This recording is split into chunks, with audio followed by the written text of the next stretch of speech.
اللہ ہمیں گائیڈنس دیتا ہے، یہ غلط ہے۔ اللہ ہماری رہنمائی نہیں کرتا، رہنمائی تو رہنما کرتا ہے۔ اللہ ہمیں خالص ہدایت دیتا ہے اور اس کا تعلق دل و روح سے ہوتا ہے۔ ہمارا دل شاد شاد رہتا ہے صرف اللہ کی یاد میں۔ جب ہم جائے نماز پر اللہ کے سامنے بیٹھ کر اپنے دکھ درد اور حالات زندگی سب بتاتے ہیں تو ایک سکون سا ہمارے اندر آ جاتا ہے کہ کوئی تو ہے جو بغیر جھنجھلاہٹ ججمنٹل ہوئے ہمیں سنتا ہے۔ ہم ہر حال میں ہدایت کے راستے پر رہنے کی کوشش نہیں کرتے، ورنہ ہم مسلمان کوئی عام لوگ تو نہیں ہے، اللہ کے حبیب حضرت محمد مصطفیٰ صلی اللہ علیہ وسلم کی امت میں سے ہیں۔ کبھی سوچا ہم جس قابل بھی نہیں ہیں اللہ نے ہمیں اس سب سے نوازا، کبھی جتایا بھی نہیں۔ پتہ ہے کیا معظم، صراط مستقیم پر چلنے کے لیے بہت تکلیفیں برداشت کرنا پڑتی ہیں، اپنے نفس کے خلاف جانا پڑتا ہے، دل کو اللہ سے جوڑنا پڑتا ہے، اس دل میں خالص محبت اللہ کے لیے رکھنی پڑتی ہے اور لوگوں کے لیے نفرت کے جذبات کو بڑھنے نہیں دینا ہوتا۔ یہ سب صرف ایک صالح اور مومن انسان کر سکتا ہے۔ افسوس ہم نے صالح اور مومن کی ڈیفینیشن بھی بدل کر رکھ دی ہے۔ ہمارے یہاں ایک ایسا بندہ جو دین و دنیا کو ساتھ لے کر چلتا ہے اور اعتدال والی زندگی گزارتا ہے، اسے دین کی بھی عقل و فہم ہے اور وہ دنیاوی زندگی گزارنا بھی جانتا ہے۔ اگر وہ بیچارہ اسلام کے بارے میں کچھ بھی کہہ دے تو اسے مولوی کے نام سے تنگ کیا جاتا ہے۔ مولوی، یہ تو مولوی ہے۔ اور جو ہمارے ملک میں مولوی ہے انہوں نے تو اسلام کا سرے سے ہی مطلب تبدیل کر دیا ہے۔ وہ تو ابھی تک آپس میں سنی شیعہ وہابی فرقے سے ہی باہر نہیں نکلے، تو ہمیں کیا خاک گائیڈ کریں گے؟ ایک فرقے کے ماننے والے کے لیے دوسرے فرقے والے غیر مسلموں میں شمار ہوتے ہیں۔ ہمارے لوگ آپس میں ہی متفق نہیں ہیں اپنے مذہب کے لیے، وہ کسی قوم اور ملک کو کیا خاک لیڈ کریں گے؟ شائستگی سے شروع کی گئی گفتگو آخر میں تلخ ہو گئی۔ معظم بھی چپ رہی کہ وہ کس طرح سے اپنے ملک کے مولویوں کو ڈیفینڈ کرتی، کہہ تو ٹھیک ہی رہا تھا وہ، اور وہ خود بھی ایسے ٹیکس خود پر لگے سنتی رہتی تھی، پر ایک عمر کے بعد اسے فرق نہیں پڑتا تھا۔ ہمارے رسول صلی اللہ علیہ وسلم صحراؤں کی تپتی ریت پر چل کر تبلیغ کیا کرتے تھے، اور ہمارے مولوی حضرات جب تبلیغ درس دینے آتے ہیں تو ان کے لیے 10 ایئر کنڈیشنر لگے ہوتے ہیں اور ان کے درس میں بتایا جاتا ہے ٹی وی نے معاشرے کو خراب کر دیا ہے، اگر ٹی وی والوں نے خراب کیا ہے تو آپ کا کام ہے انہیں سیدھی راہ دکھانا، پر ان کی گفتگو بھی بہت اعلیٰ ہوتی ہے نا، یہ اسلام کے بارے میں خود مکمل معلومات نہیں رکھتے اور پھر ہم جیسوں کو غلط گائیڈ کرتے ہیں۔ ہم لوگ بھی پاگل ہیں کہ ان لوگوں پر آنکھیں بند کر کے یقین کرتے ہیں جس سے انہیں عقل کل سے نوازا گیا ہے، ہماری اپنی سوچ ہی نہیں ہے یا گھاس چرنے گئی ہوئی ہے۔ ایک مکمل کتاب اگر اللہ تعالیٰ نے ہمارے لیے اتاری ہے تو ہم ان ایکس وائی زی کی باتیں کیوں سنیں؟ میں یہ نہیں کہتا کہ انسان اسلامی اسکالر کو فالو نہ کرے، ضرور کرے، لیکن اپنے دماغ کو بھی تھوڑا کام میں لائے کہ کون کس حوالے سے کون سی بات کر رہا ہے، اور ذرا سی تحقیق کر لے کہ آیا حدیث میں وہ بات ہے بھی یا نہیں۔ میں تمہیں ایک قصہ سناتا ہوں۔ ابھی چند دن پہلے میں اور ارسل جمعہ کی نماز کے لیے ایک مسجد میں گئے۔ اب ایک امام جو 300 لوگوں کو جمعے کا خطبہ دے رہا ہے تو اسے چاہیے نا کہ اپنا کنٹینٹ تیار کرتے ہوئے وہ تھوڑی سی ریسرچ کر لے کہ جو بات وہ کرے گا اگر اس کا حدیث سے حوالہ پوچھ لیا گیا تو میں کیا جواب دوں گا۔ لیکن نہیں، انسان کو بس بولنا آنا چاہیے۔ وہ بہت آسانی سے مسجد کا امام بن سکتا ہے۔ بھائی اگر جمعے کا خطبہ دینا ہے تو اس کے لیے سارے دلائل پاس رکھو، کوئی میرے جیسا گناہگار بھی خطبہ سن رہا ہوتا ہے۔ غازی بات روک کر ہنسنے لگا، جیسے وہ معظم کو بتائے گا تو وہ برا منائے گی۔ اچانک گفتگو کا بے ربط ہو جانا معظم کو کھٹکا۔ آپ ہنس کیوں رہے ہیں؟ ان امام صاحب نے ایسا کیا کہا؟ معظم کے پوچھنے پر وہ واپس سنجیدہ ہوا۔ چلو مان لیا کہ گانے بجانا ہندوؤں کا کام ہے، غیر مسلموں کا شغل ہے، جو کہ ہم کرتے ہیں اور گناہ کماتے ہیں۔ اب یہ کون سی حدیث یا کتاب میں لکھا ہے کہ ایک شادی کرنا بھی ہندوؤں کی رسم و رواج میں سے ہے؟ مسلمان 2، 3 یا 4 شادیاں کرتا ہے۔ اگر ایسے لوگ ہمارے قوم کے بچوں کے امام ہوں گے تو میرے جیسے بندوں کا تو بیڑا ہی غرق ہو جائے گا۔ اس کی بات پر وہ حیران سی منہ کھولے اسے دیکھ رہی تھی کہ سچ بول رہا ہے یا مذاق کر رہا ہے، لیکن چہرے پر سنجیدگی تھی۔ وہ تو مجھ جیسوں کو کافر بنا چکے ہیں۔ اب تم خود بتاؤ، جس انسان سے ایک بیوی نہ سنبھالی جا رہی ہو، وہ 2 3 اور 4 کو کہاں سنبھالے گا؟ اور قرآن پاک کی کسی آیت میں ایسا نہیں ہے کہ اگر تم 4 شادیاں نہیں کرو گے تو کافر ہو کر مرو گے۔ اب تم بتاؤ، ہمیں ڈائریکٹ ہدایت کی ضرورت ہے یا رہنمائی کی؟ بھائی، ہم مردوں کی رہنمائی تو ایسے ہو رہی ہے، اگر ہم مخلص ہو تو ہدایت ہمیں صرف اللہ کی طرف سے مل سکتی ہے اور ہم اسی پر خود کو قائم رکھ سکتے ہیں۔ قرآن کھولے تو اس کے اندر ہدایت ہی ہدایت ہے، سیدھے راستے پر چلنے کی ہدایت، زندگی گزارنے کی ہدایت۔ وہ ابھی تک پریشانی سے غازی کو دیکھ رہی تھی کہ غازی بولتے بولتے رکا۔ تمہیں کیا ہوا؟ تمہارے بارے میں تو کچھ نہیں کہا۔ وہ حیران ہوا۔ کیا آپ واقعی 2ری 3ری 4تھی شادی کر لیں گے؟ اس نے پریشانی کی وجہ بتائی۔ غازی کا کہا بلند ہوا۔ ہماری گفتگو بہت سیریس موضوع پر جاری تھی، اس نے ہنستے ہوئے کہا۔ آپ کتنے خوش ہوئے ہوں گے جب ان امام نے آپ کے دل کی بات کہی ہوگی۔ سیریسلی؟ وہ محفوظ ہو رہا تھا اور ماہزم مزید حیران ہوئی۔ ابھی اتنا سنجیدہ تھا کہ بات کرتے ہوئے بھی بندہ سوچے، اور ابھی اتنا ہنسمکھ کہ بندہ دل کھول کر سامنے رکھ دے۔ آپ کر رہے ہیں 2ری شادی؟ تمہاری اجازت ہو تو ضرور، ورنہ پہلی ہو جائے۔ بڑی بات ہے، غازی نے ہنسی روک کر کہا۔ پھر تھک جائیں گے ساری زندگی، میری اجازت نہیں ملنے والی۔ انشاءاللہ 2ری 3ری اور 4تھی شادی کی نوبت ہی نہیں آئے گی۔ آپ بہت اچھا بولتے ہیں، مجھے پکا یقین ہو گیا ہے کہ آپ ہی میجر شام ہیں۔ غازی نے بے یقینی سے اسے دیکھا۔ مطلب تم اتنا عرصہ یہ سمجھتی رہی کہ میں جھوٹ کہہ رہا ہوں؟ نہیں، آج آپ نے ان کے سٹائل میں بات کی۔ ان کون؟ غازی نے پوچھا۔ میجر شام۔ او بیوی، آپ کا وہ ان بھی میں ہی ہوں، دل سے مان لو، غازی نے کہا۔ مان لیا، اور آپ نے بھی میری طرح ان ریئلسٹک باتیں کی، مجھے بہت اچھا لگا، اس نے مسکرا کر کہا۔ کون سی ان ریئلسٹک باتیں؟ وہ حیران ہوا۔ عرصہ پہلے آپ نے کہا تھا کہ ماعظم تم بہت ان ریئلسٹک باتیں کرتی ہو۔ مجھے خوشی ہے کہ آپ بھی ویسی باتیں کرتے ہیں۔ مجھ سے ایسی باتیں کرتے رہیں گے تو میں کم ناراض ہوا کروں گی۔ وہ جھیپ کر بولی۔ تم مجھ سے کتنی محبت کرتی ہو؟ جتنی کشمیر سے کرتی ہو۔ وہاں کیا اظہار تھا؟ مطلب ہر کسی سے زیادہ، اس نے مزید کریدا۔ نہیں تو؟ اس نے ہنسی روک کر کہا۔ پھر؟ مطلب آپ اور میرا کشمیر ایک ہی رینک پر آتے ہیں۔ آپ سے محبت وقت کے ساتھ کم یا زیادہ ہو سکتی ہے، لیکن کشمیر سے مجھے ایک کانسٹنٹ محبت ہے جو کسی صورت کم نہیں ہو سکتی، اور زیادہ سے بھی زیادہ وہ پہلے ہی ہے۔ ماعظم کی لاجک پر وہ ہنس پڑا۔ اور مجھ پر اعتبار کتنا ہے؟ وہ پاکستان سے محبت جیسا ہے، کیونکہ وہ میرا سیکنڈ ہوم ہے، اور آپ پر مجھے ابھی تک صحیح والا ٹرسٹ نہیں ہوا۔ جیسے ابھی بھی بہت کچھ ہے جو آپ مجھ سے چھپا رہے ہیں۔ ماعظم ایک بات کھلے دل و دماغ سے مان کیوں نہیں لیتی کہ پاکستان اور کشمیر الگ نہیں ہے، بلکہ الگ ہو ہی نہیں سکتے، یہ ایک دوسرے کے لیے لازم و ملزوم ہے۔ اس لیے اس سے پہلے ماعظم اس کے ماضی و حال کو ڈگ کھودنا کرنا شروع کرتی، غازی نے موضوع ہی بدل ڈالا۔ کوئی لازم و ملزوم نہیں ہے، کشمیر الگ ریاست ہے اور الگ ملک بنے گا جو خود مختار ہوگا۔ غازی نے اس ان ریئلسٹک باتیں کرنے والی لڑکی کو غور سے دیکھا۔ اگر پاکستان نے یہ حصہ چھوڑ دیا تو ہمارے بارڈرز پر سے اپنی فوج واپس بلوا لی تو کیا انڈیا سے مقابلہ کرنے کی ہمت ہے یہاں کے لوگوں کی؟ اور کیا انڈیا اتنا اچھا ہے کہ UN کی قراردادیں مانے گا؟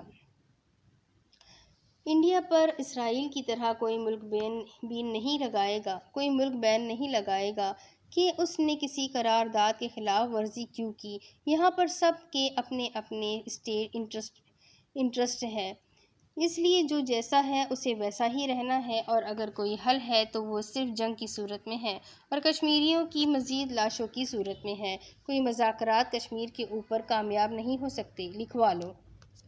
ایسے مت کہے، اللہ نے چاہا تو جنگ کے بغیر ہی ہم آزادی حاصل کر لیں گے، اس نے دھیمے لہجے میں کہا، اور اپنی تھوڑی گھٹنوں پر ٹکا کر بازوؤں کا حلقہ گھٹنوں کی گرد بنا لیا۔ چلو سپوز کرو کہ وہ کشمیر ہم نے انڈیا سے لے لیا اور یہ والا ہم نے پاکستان سے لے لیا، پھر کیا ہوگا؟ کیا اس 21ویں صدی میں زیرو سے شروع کرنے کی ہمت ہے یہاں کے لوگوں کی؟ پھر اتنے تصادم ہوں گے،